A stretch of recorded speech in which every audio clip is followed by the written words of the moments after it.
Hello everyone, welcome to my channel. Please subscribe and hit the bell icon. Luna's bold and beautiful reign of terror is poised to claim one more victim. And it ain't Steffi either. So far, the bold and the beautiful has let Luna kill Tom, Hollis, and Logic, weed out Bill with her amorous overtures, drug and cage Steffi, put Zenda through hell, and reveal that RJ is Ziz in bed. And before she's finally apprehended, and presumably given a waitressing job alongside merry murderess Sheila, Luna is poised to claim yet another victim, her own mother. No, Luna isn't going to cause Poppy to OD like she did Tom and Hollis. It's just that, when all is said and done, the young woman's reign of terror will have revealed that Poppy is the odd character out. Think about it. For starters, Poppy's own daughter cares for her so little that she set about revealing her love of special mints in especially disturbing fashion. Then Luna's murder spree brought to light just how weak Bill's feelings for Poppy are. If he loved her, wouldn't he have hired her, the highest-priced attorney this side of Michael Baldwin? Plus, she's been behind bars for what? A week, and already Bill and Katie are practically together again. So what does that leave for Poppy and Lai, with whom she has a contentious at best relationship? If we were her, we'd probably turn tail and run, writing off our new life among the Spencers as just another casualty of Luna's mental illness.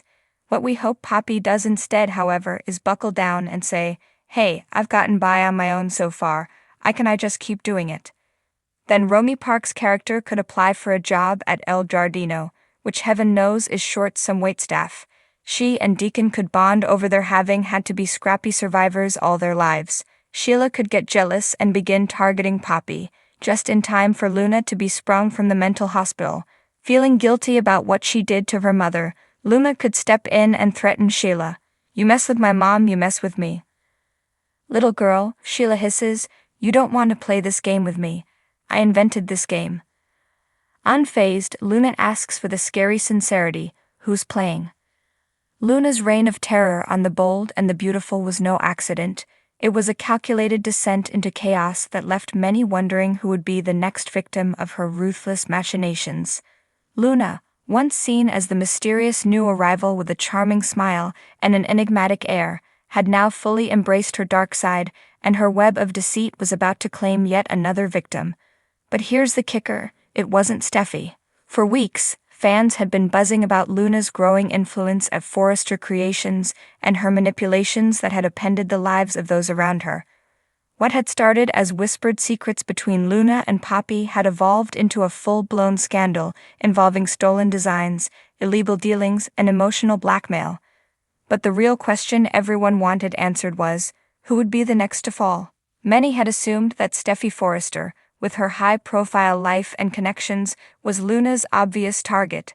After all, Luna had managed to worm her way into Steffi's orbit, gaining her trust before revealing shocking information that nearly destroyed Steffi's marriage to Finn.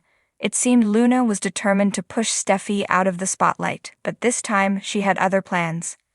A new target. The real victim was much closer to Luna than anyone realized, and it wasn't Steffi or even Ridge. It was none other than RJ Forrester, the quiet yet loyal son of Brooke Logan, and Ridge Forrester.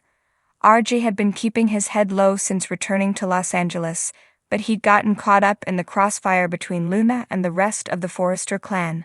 Luna had set her sights on him, not for love, but as the key to solidifying her position at Forrester Creations. It started subtly enough.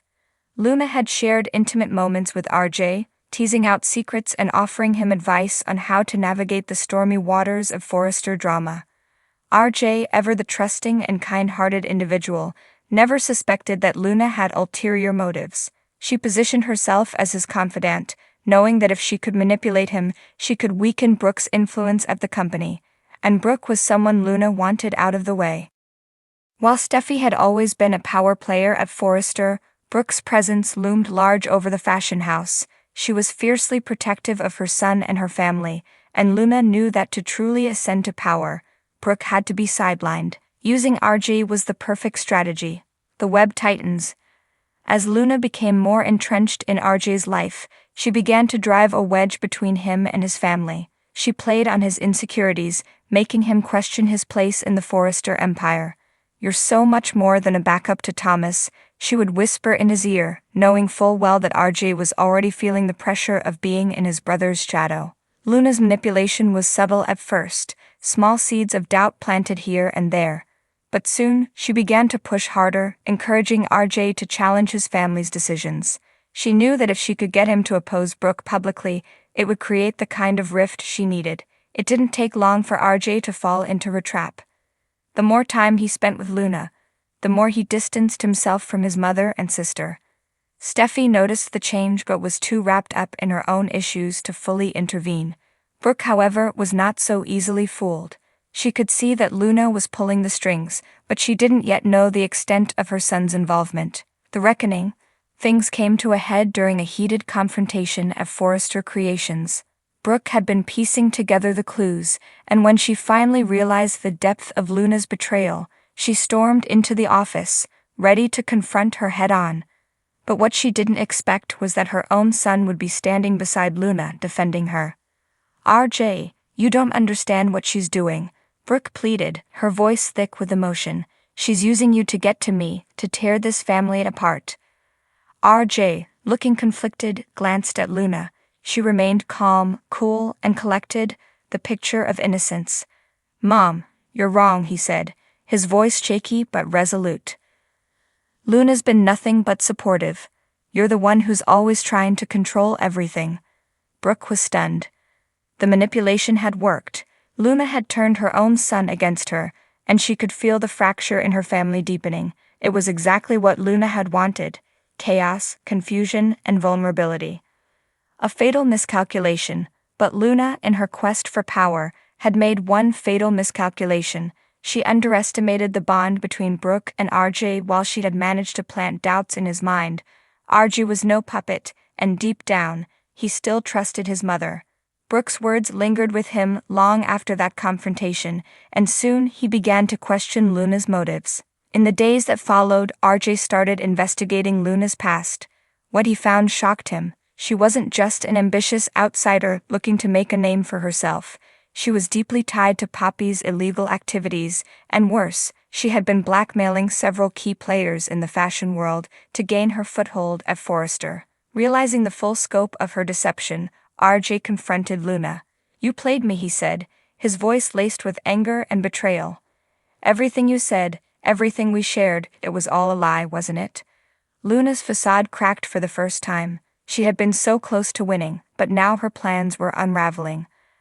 "RJ, I didn't want it to be like this," she began, trying to regain control, but it was too late.